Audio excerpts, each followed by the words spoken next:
Hey everyone, thanks for joining me on this introductory episode of our latest podcast, Making the Game. I'm your host, Reece Robbins, sometimes called Reece on the internet, and in this podcast, we will be discussing the journey that my team and I have been on in bringing our first board game from concept to life. Our game is called Bloodthrone: The Tower of Sacrifice, and it is coming to Kickstarter on January 18th, 2024. So the purpose of this podcast is to discuss all the different steps, trials and tribulations that we went through on this journey, and basically to give an insider's point of view on what it's like of going from gamer to game designer. If you're anything like me, you've thought about making your own game at least once. You've been playing a game and thought you could do it better or maybe differently, or you have an idea that you think would make for a great game and you're just not sure where to start. Well, I wasn't either. And this is the document of a process that we took in getting from there to here. I don't plan on holding anything back. I want to provide a lot of useful information, as I wish I would have had a resource like this when we started. We could have saved a lot of time, energy, and money knowing certain things before we jumped in. So that's the purpose of this podcast. Hopefully you join us on this journey and find the information to be useful. And let me tell you a little bit about myself and our company before we go any further, just so you understand where we're coming from. So as mentioned, my name is Reece. I've been gaming since the 80s, got my start with games like Battletech, Dungeons and Dragons, things of that nature, and been an avid gamer ever since, both digital and analog. Kind of made my name in the gaming industry through writing about, playing, and eventually starting a company centered around tabletop miniatures games, specifically Warhammer 40K. Our company was founded in 2011, Frontline Gaming, and we do a wide variety of things in the tabletop gaming vertical. We provide services such as miniature painting. We run large events all around the country. The biggest is the Las Vegas Open, which occurs in January in obviously Las Vegas. We also sell products, and we got into manufacturing products as well. We develop products such as our very popular FLG mats. We actually launched that via Kickstarter way back when in the early days of Kickstarter, so we did have some experience with that. We also got into manufacturing with laser cutting, printing of all different natures, and we've gotten quite a bit of experience in that realm, which obviously gives us an advantage going into this process of making a game. Not everybody's going to have access to that kind of experience, but it was certainly helpful, and it helped us get our feet on solid ground coming into this. We also founded and ran what is known as the ITC, the International Tournament Circuit, which was an organizational body that gave guidance to and helped to organize players from all around the world of games like Warhammer 40,000, Age of Sigmar, and several others. The ITC gave guidance for and instruction on how to grow the organized play scene with those various games. It was highly effective. We had over 50,000 participants in the last season, and it really helped to put my company's name on the map, but also it gave us just a ton of experience on how to do something like that. Like, how do players want to engage with a game, hopefully your game, in that manner? Like getting people to go to events, go to their local game store and play at home, how to have rankings, how to do all that sort of stuff. You know, we had an international leaderboard and so much more. I mean, that would be the topic of an entire podcast itself. It was a really, really big undertaking and something that we're really proud of, something that was very difficult to do. We also have some experience in assisting with app development. Now, my company is not a software developer, although we do now have software developers on payroll.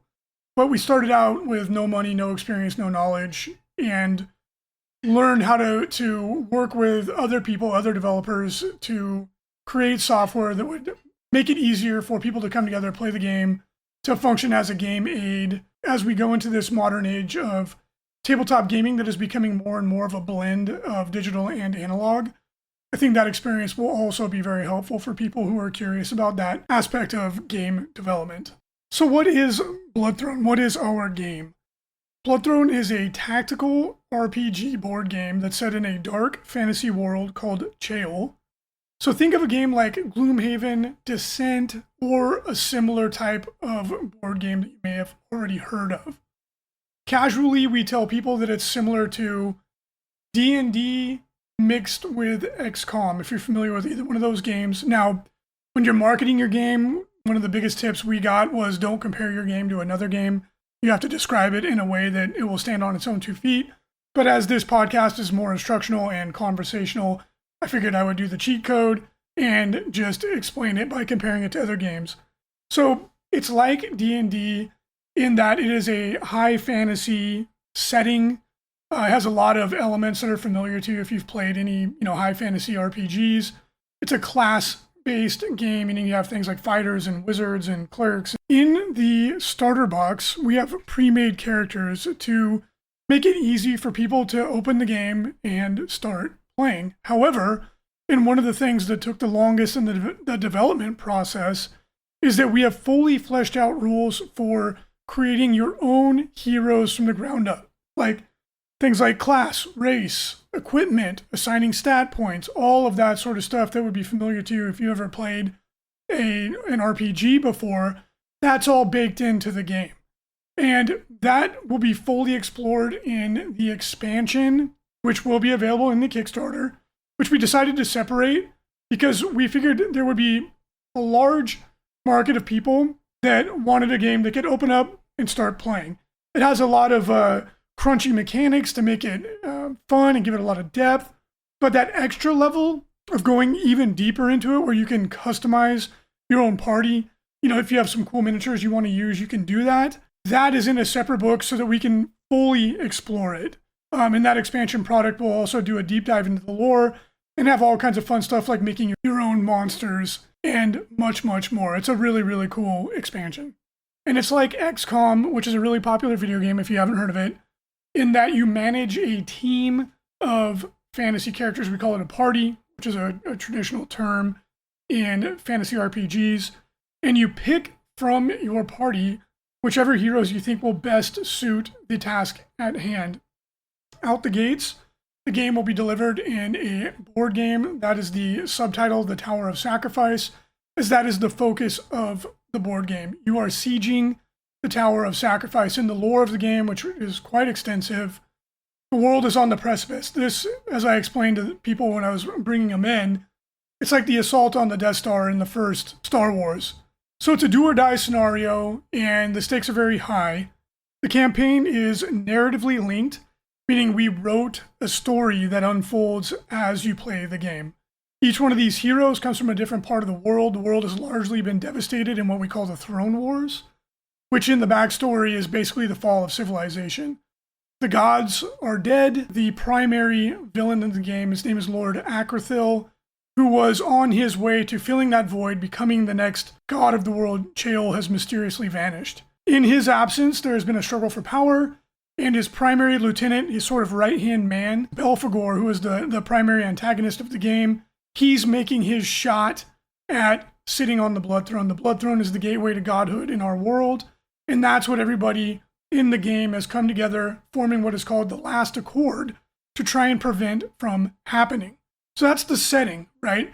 And from there, you play the game in 2 phases. 30,000 feet above, the strategic level of the game, you manage the siege camp of the Last Accord, where you gather and allocate resources, building up your siege camp. You have things like a barracks and walls to go around your camp and a merchant stall that you build as you go, and they unlock different parts of the game, like buying and selling items, being able to build new weapons, train your fighters, etc. So on the strategic level, that's sort of like the big picture. You have a big map. You choose scenarios that are available to you. They become available as you go through the game. And then when you choose a scenario, you then drill down into the tactical level of the game. In the tactical level of the game, you select heroes from those that are available. And what I mean by that is a hero that gets hurt in one game is unavailable in the next because they have to rest and recuperate. A hero that participates in too many scenarios in a row will become fatigued. You need to give them time to rest. Or you might have a crisis pop up and you have to send one of your heroes to deal with it. So you don't usually have access to your full roster of 12 heroes. You have to pick from those that are available. From there, once you've selected your scenario, you then pick 6 of your heroes that you think will be the best suited to the mission. It's a turn-based tactical RPG, meaning that every character, hero, or monster on the tabletop will activate in initiative order. Initiative is determined by the equipment that your character or monster has. The more and heavier the equipment, the slower they go. They each have 2 actions, similar to games like D&D or Pathfinder. And then from there, you have a wide variety of actions. There are actions that are available to everybody, such as move or attack. And then there's special actions that are signature moves for each individual class or monster type. Things like firing a fireball if you're a wizard, for example. Each scenario has a set number of turns, and within that, you have to achieve your primary objective. If you do not, you lose. There are also secondary objectives which give you further opportunities to get loot and experience. And of course, there are the monsters, which are trying to defeat your heroes. The monsters run on what I think is a pretty innovative AI system. Of course, my opinion is somewhat biased as I wrote it, but the monsters run themselves more or less. Obviously, a human being still has to move them around and read the instructions, but it's a lot of fun. In similar games, you see card-based AI where you draw a card and that tells you what to do. In ours, it's different. It's algorithmically based. Basically, you go through a flow chart. It's a series of yes/no questions, and the result is that the monsters interact with each other and they try to attack you in a way that is at least somewhat intelligent. Right? It'll never be as smart as a human player playing them. I guess it depends on the human that's playing them. But the idea is that it gives you a more realistic experience, similar to what you would get in a video game. From there, you have to record if you win or lose, allocate experience, possibly level up, make the choices associated with that. And as you progress through the game, you can only play each scenario 1 time. So you fail forward. However, there is a death clock, so to speak, or a timer. It's the primary metric for determining if you win or lose the campaign. If that clock hits 0, Belphegor's reinforcements show up and they wipe out your siege camp so that the army of the last accord and everything you've been working for is gone. The other lose condition is if your morale goes too low. If your morale hits 0, the army of the last accord loses hope and they scatter. Now the win condition is if you defeat Belphegor. That's it. You got to make your way to the big guy. You got to find a way inside of the Tower of Sacrifice, which is where he's running his operations from. And then you have to fight him and defeat him. It is an all or nothing campaign. So that's kind of in a nutshell the way the game plays, right? Obviously, if you win missions, you gain more morale and you have opportunities to add time onto the reinforcement clock so that you can hold off Belphegor's reinforcements. Those are key missions. They're harder and they pop up as you go through the game. And those are missions that if you lose a couple of them, you will lose the campaign. So that's kind of the way the game works in a nutshell. Hopefully it gives you an idea. Obviously, we'll dive deeper into it as we go. But that's just to give you kind of an idea of what's going on with Bloodthrone. Outside of the PvE or player versus environment cooperative campaign that I just described, we also have fully fleshed out rules for PvP or player versus player or competitive play as well. That will be fully explored in the expansion, which I mentioned earlier. And that's a really exciting part of the game and a big contributor to why it took so long to develop, as balancing a game where you can custom build your own characters is obviously very daunting. We'll talk about that in length as we go through this process with this podcast, but suffice it to say that the end result is it's super, super fun, super fulfilling to be able to create your own party of fantasy characters the way you want them. Like, instead of the Ajax, the fighter in the box game who's super cool, you're like, instead of a big, strong guy with a sword and a shield, I want a dwarf fighter with an axe and a light shield and he doesn't wear any armor, or whatever. The possibilities are endless, and we'll go more into that as we go. But it's a super cool, super unique part of the game that I think that the real gamers out there are going to just love. Now, on top of that, on top of the mechanical aspect of it, we have a really deep and rich lore, working with some really talented writers, which I'll explain. How do you find writers to help you with this sort of a thing if that's not your forte? And also, and one of the things we're most proud of is that the game's really beautiful. We have some absolutely stellar miniatures we paired up with Creature Caster. They're a very well-known very, very high-end miniature designer.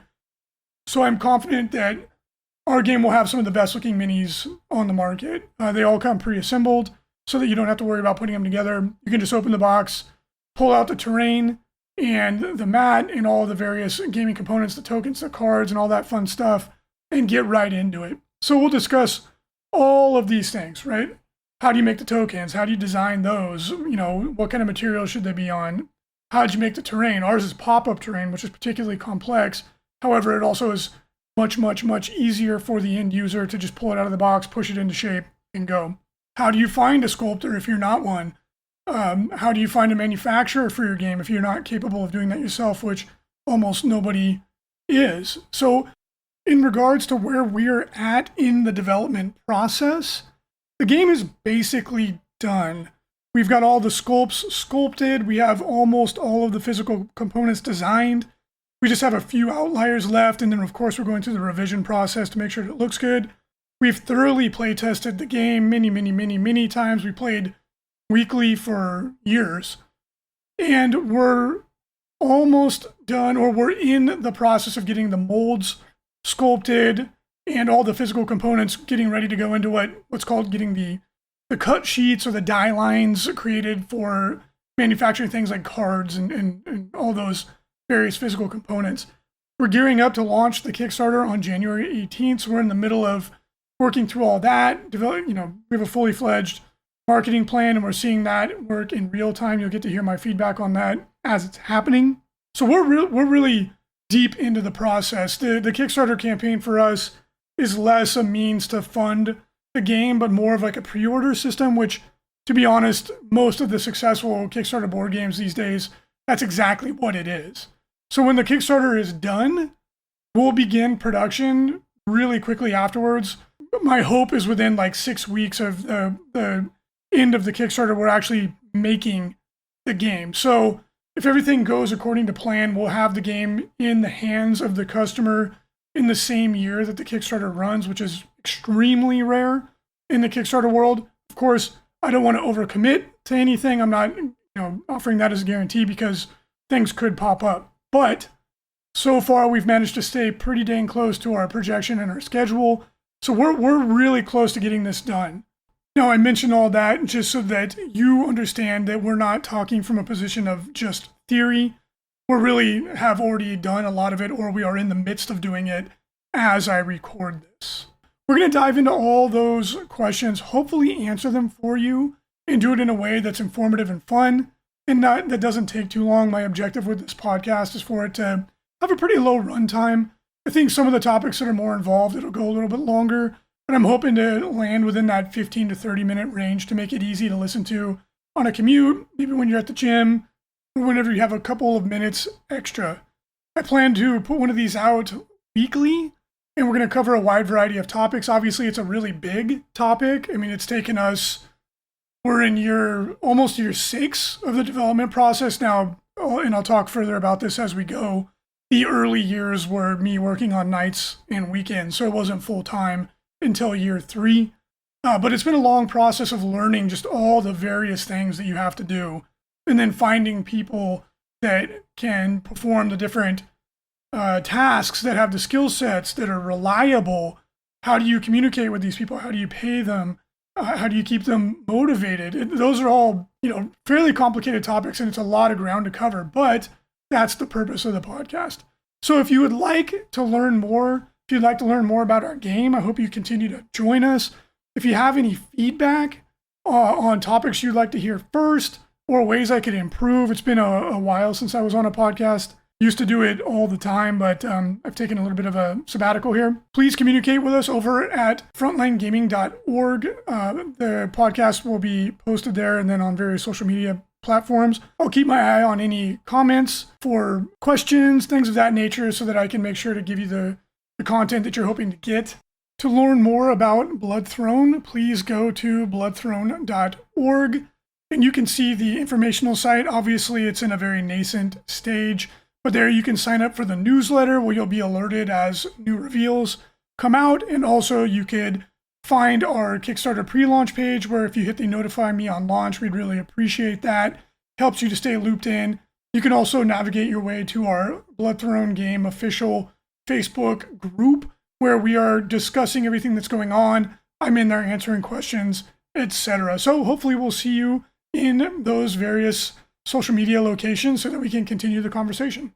So thank you so much for joining me on this inaugural Making the Game podcast. I hope you enjoyed it, and I look forward to diving into this extremely interesting topic, one which we have learned the ins and outs of, although we still have tons more to learn, but we've gotten this far. So I hope to hear from you, and I hope you join us on this journey. I can't wait to talk more about our game and help give you all the tools you need to potentially make your own.